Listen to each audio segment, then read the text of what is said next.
మళ్ళీ చేయించినప్పుడు సైడ్ ఇచ్చి చేయాలి.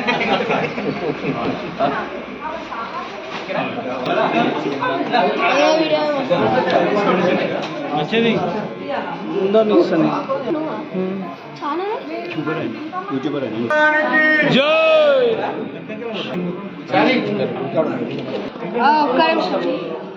Correct 0.6 metre